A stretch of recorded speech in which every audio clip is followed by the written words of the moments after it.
ನೋಡಿ, ಈ ದೃಶ್ಯಗಳನ್ನ ಒಮ್ಮೆ ನೋಡಿ.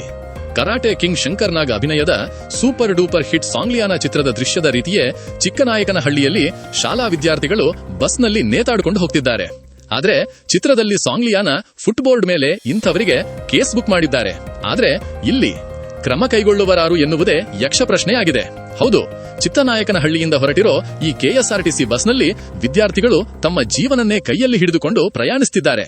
ಬಸ್ಸಿನ ಬಾಗಿಲಲ್ಲಿ ಫುಟ್ಬೋರ್ಡ್ ಮೇಲೆ ಕಿಟಕಿಯ ಗ್ರಿಲ್ಗಳನ್ನು ಹಿಡಿದುಕೊಂಡು ದಿನವೂ ಹೀಗೆ ತೂಗಾಡ್ತಾ ಶಾಲೆ ಕಾಲೇಜಿನಿಂದ ಮನೆಗೆ ತಲುಪುವ ಪರಿಸ್ಥಿತಿ ನಿರ್ಮಾಣವಾಗಿದೆ.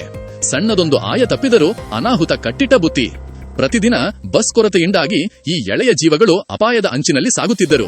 ಸಾರಿಗೆ ಇಲಾಖೆಯ ಅಧಿಕಾರಿಗಳು ಮತ್ತು ಸ್ಥಳೀಯ ಜನಪ್ರತಿನಿಧಿಗಳು ಕಣ್ಣಿದ್ದು ಕುರುಡಾಗಿದ್ದಾರಾ? ಯಾವುದೇ ಒಂದು ದೊಡ್ಡ ದುರಂತ ಸಂಭವಿಸುವ ಮುನ್ನವೇ ಅಧಿಕಾರಿಗಳು ಎಚ್ಚೆತ್ತುಕೊಳ್ಳಬೇಕು. ತಕ್ಷಣವೇ ಈ ಮಾರ್ಗದಲ್ಲಿ ಹೆಚ್ಚಿನ ಬಸ್ಗಳ ವ್ಯವಸ್ಥೆ ಮಾಡಿ ಮಕ್ಕಳ ಸುರಕ್ಷಿತ ಪ್ರಯಾಣಕ್ಕೆ ದಾರಿ ಮಾಡಿಕೊಡಬೇಕು ಅನ್ನೋದೇ ಸಾರ್ವಜನಿಕರ ಒತ್ತಾಯ.